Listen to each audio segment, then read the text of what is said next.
तो हम लोग बात करेंगे think and grow rich book के द्वारा बताए गए एक टॉपिक है जिसका नाम है बूढ़े आदमी की चिंता। इस टॉपिक में देखते हैं कि हमें क्या सीखने को मिलता है। चिंता दर पर आधारित दिमाग की एक अवस्था है, यानी कि ये टेम्पररी है, परमानेंट नहीं है। ये धीरे धीरे असर करेगा लेकिन हमारे दिमाग में गहरा असर करेगा इसका। ये छोटी सी चीज है लेकिन बहुत ही घातक इसे बताया गया है कि ये हमें अपने लक्ष्य से रोकता है आगे बढ़ने से। ये चिंता या डर जो होता है हमारे सोचने समझने की शक्ति को खत्म कर देता है। जैसा कि देखते हैं हम लोगों के सामने कोई परेशानी आती है और फिर हम लोग जब उस चीज के लिए ज्यादा ही चिंतित होने लगते हैं या फिर ज्यादा परेशान हो जाते हैं या फिर उस चीज से ज्यादा डरने लगते हैं तो वो हमारे सोचने समझने की शक्ति को खत्म कर देता है। उससे हम लोग उस प्रॉब्लम के सॉल्यूशन को नहीं निकाल पाते हैं। इसलिए हमें डरना नहीं है, ज्यादा चिंता नहीं करनी है। तो जैसा कि अगर कोई प्रॉब्लम है या फिर किसी चीज का डर है तो उसका सॉल्यूशन निकाल के हम लोग उस डर को खत्म कर सकते हैं। और जिसका दिमाग बहुत चिंतित रहता है या फिर डर में जो जीता है वो ना तो सोचने समझने की शक्ति होती है उसके पास में और ना ही उसका दिमाग स्थिर रहता है, यानी कंसंट्रेट नहीं कर सकता है वो एक चीज़ में, क्योंकि वो हमेशा परेशान है। तो वो अपने काम में या फिर किसी भी चीज़ में फोकस कैसे करेगा, वो कंसंट्रेट नहीं कर सकता है। इसलिए हम लोगों को कभी भी परेशान होने की ज़रूरत नहीं है, ना ही ज़्यादा चिंता करने की ज़रूरत है। इस पर लेखक एक घटना के बारे में बताते हैं कि एक व्यक्ति से मिले जिसे कुछ देर में फांसी की सज़ा मिलने वाली थी, लेकिन वह वहाँ मौजूद सभी मुजरिमों में सबसे शांत बैठा था। तो यह देखकर लेखक को बहुत आश्चर्य हुआ कि इसे मौत की सज़ा मिली है, फिर भी यह इतना शांत क्यों है। लेखक ने इस मुजरिम से, इस व्यक्ति से पूछ लिया तो वह मुजरिम या वो व्यक्ति क्या बोलता है कि मैंने इस चीज को स्वीकार कर लिया है। और वो कहता है कि जिंदगी ने मुझे सिर्फ दुख ही दिया है, उसे हर चीज के लिए मेहनत करनी पड़ी, रोटी कपड़ा मकान इन सब चीजों के लिए उसे बहुत मेहनत करनी पड़ी और बहुत ही दुख उसने झेला।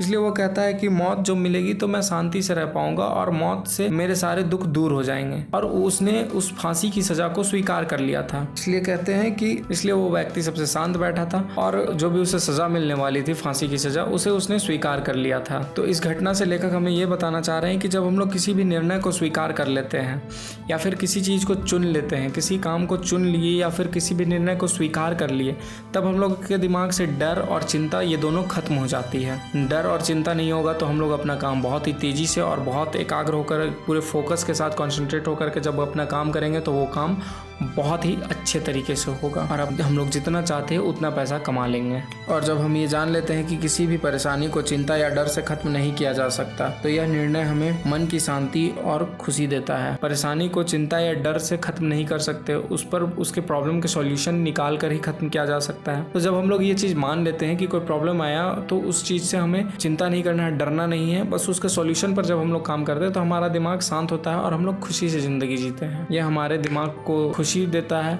हमारे मन को शांत करता है। और जो व्यक्ति चिंता और डर में जीता है वह अपने जीवन में आने वाले अपॉर्चुनिटीज को नहीं देख पाता है। मतलब जो लोग परेशानी चिंता में जिंदगी जीता है या डर में जिंदगी जीता है वो लोग नए नए अवसर जो मिलते हैं या फिर नई अपॉर्चुनिटीज जब उनके सामने आती है तो वो लोग अपने ही में परेशान रहता है, तो वो लोग नई चीजों को नहीं देख पाता है। इसलिए ये हमें हमारे लक्ष्य से या फिर नई अपॉर्चुनिटीज को भी देखने से रोकता है। इसलिए हमें कभी भी चिंतित नहीं होना है, चाहे कितना भी परेशानी आए उसके सॉल्यूशन पर काम करना है। चिंता नहीं, स्ट्रेस नहीं लेना है दिमाग में, ना ही डरना है उससे। अगर हम लोग स्ट्रेस फ्री होकर के, शांत होकर के काम करेंगे तो हम लोग नई अपॉर्चुनिटीज को भी देख सकते हैं। और कहते हैं कि हम लोग दूसरों के मन को भी प्रभावित करते हैं। जो चिंतित व्यक्ति होता है, जो आगे बढ़ रहा है, उसको भी वो रोकेगा। इससे नेगेटिविटी फैलती है। जो इस तरह का काम हमें नहीं करना है। हम भटकते रहेंगे जैसे समुद्र में एक लकड़ी का टुकड़ा इधर उधर तैरता रहता है। जैसे कि जब तक हम लोग किसी भी एक निर्णय पर या फिर एक अपने काम को चुन नहीं लेते हैं, अपना एक लक्ष्य नहीं बना लेते हैं, तब तक हम लोग भटकते रहेंगे। समुद्र में जैसे एक लकड़ी का टुकड़ा हम लोग फेंक देते हैं तो पूरे समुद्र में वो इधर उधर तैरता रहेगा। उसी तरह ये दुनिया एक समुद्र है, यहाँ हम लोग भटकते रहेंगे, इधर से उधर तैरते रहेंगे। जब तक हम लोग अपने एक काम में, अपने किसी काम में फोकस करके अपने एक काम को जब तक चुन नहीं लेते हैं या फिर अपने निर्णय नहीं ले लेते हैं कि हमें जीवन में यही काम करना है और वहाँ पहुँचना है। एक लक्ष्य इसलिए बनाना जरूरी होता है, एक एम बनाना इसलिए जरूरी होता है और उस एम पर स्टिक रहकर हमें काम करते रहना चाहिए जिससे हम लोग इधर उधर ना भटके। ठीक है, तो इस वीडियो में इतना ही। अब हम लोग नेक्स्ट वीडियो में नेक्स्ट टॉपिक के बारे में बात करेंगे जिसका नाम है, टॉपिक का नाम है शैतान की कार्यशाला। इसमें लेखक 7वें डर के बारे में बताते हैं, यानी 6 डर तो हम लोग देखे लेकिन इसमें 7वें डर के बारे में बताते हैं। 7वीं जो बुनियादी बुराई है उसके बारे में बताते हैं। तो इस वीडियो में इतना ही। अब हम लोग नेक्स्ट वीडियो में ये देखते हैं कि उससे हमें क्या सीखने को मिलता है। तब तक के लिए धन्यवाद।